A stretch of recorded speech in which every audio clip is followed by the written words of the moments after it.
Hey friends, I'm Coach Marsha. I'm the running coach and trainer for the Zuma Women's Running Series. I am here with installment number 2 of our alphabet inspired workout. We're going to start with letter G today and work all the way down through letter M. You ready to get going? Let's get started. We're going to start down on our mat.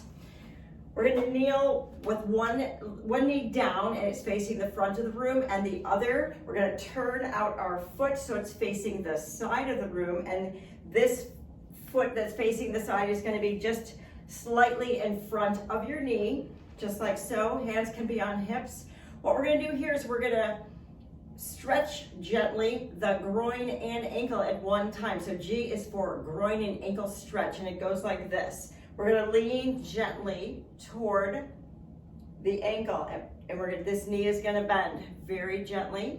Core is tight. Subtle movement. Feel the stretch in your groin. Feel your ankle flexing. Carefully bring it back. Let's go again. Carefully stretch. And you're breathing. Core is tight. Let's go one more time. Flex that ankle. Lean, but don't force. It's very gentle. Good stretch right there. Then let's switch. So the other knee is down. Turn out the other foot. So knee is forward, foot is toward the side of the room, just like so. And let's carefully bend so that knee is approaching the toe, and relax. Again, nice subtle stretch. Great for your ankle, great for your Achilles, and you can feel that groin. Let's go one more time. And you're breathing. That is our groin and ankle stretch. We're going to come to standing for some hip circles. This is a great balance challenge, and if you want some extra credit, you could use a circle resistance band here. What we're going to do is stand on one foot. Your swinging leg faces the front of the room. We're going to balance here, and we're going to draw some ovals right here. I'm going counterclockwise to start. Let's do 5 more like this. 2, 3, 4, 5, and now we're going to switch to clockwise. 4, 5. Whoops. It is definitely a balance challenge. Hold on to a chair or a wall if you need to. Now let's add the resistance band for extra credit if you are so inclined. We're going to put our band to just above the knee for a little extra medial hip resistance. This builds that medial hip, which is so neglected by runners. 3, 4. Let's do 5 in reverse. Here we go. 2, 3, 4, 5. Balancing. Let's just do 5 on this side with resistance. 2, 3, 4, 5. Reverse to clockwise. Core is tight. 2 more. 5 and 10 more right here. Toe faces the front of the room at all times. Let's reverse for 5 more and we will move on. 1 more. All right, you feel that in your medial hips? I do already. They are neglected and they get weak, and then we open ourselves up to injury from these weak hips. Okay, moving on, we're gonna do some I's for in and out squats. What we're gonna do is a narrow squat in, wide squat out. In and out. You could hold a hand weight here if you want an extra challenge. Sit it back, weight is in your ankles. Knees are tracking straight ahead. Nothing is collapsing in. Let's go one more time each side.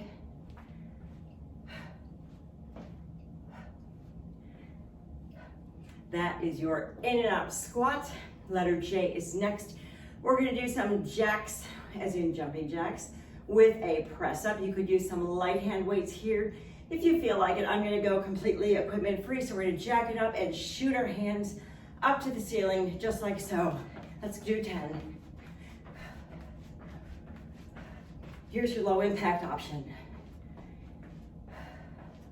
Let's do 5 more of each.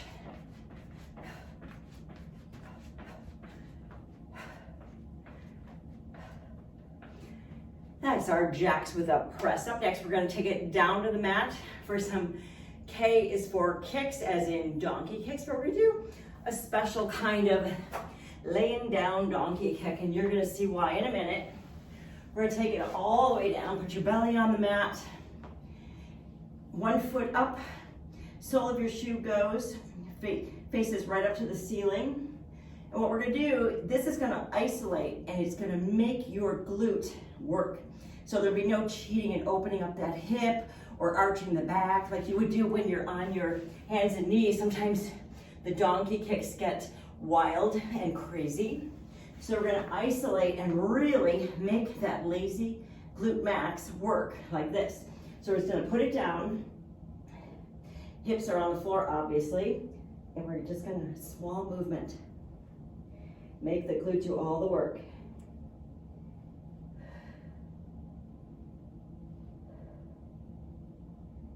One more here, let's switch. The foot is not curling toward your hamstring because that would mean your hamstring is working. We don't want the hamstring. This is all about making that glute, the lazy glute, do the work. Here we go. Hip bones stay on the mat.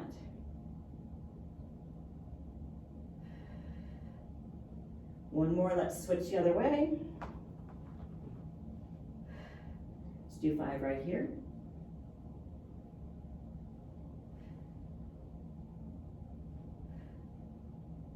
One more. 5 more, other side.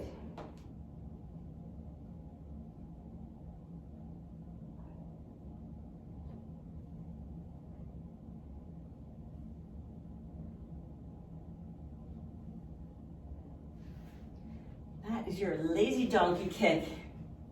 Okay, we're gonna stay down here. If you remember last week, we did a bear crawl and hover.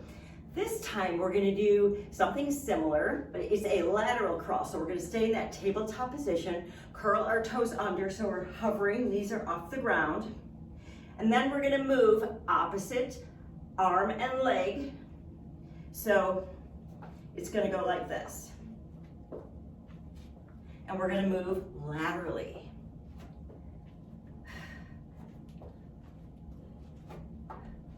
All the while your core is stabilizing the movement.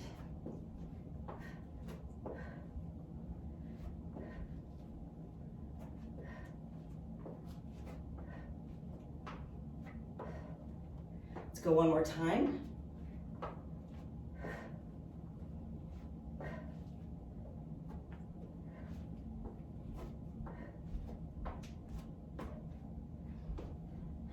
That's your lateral crawl.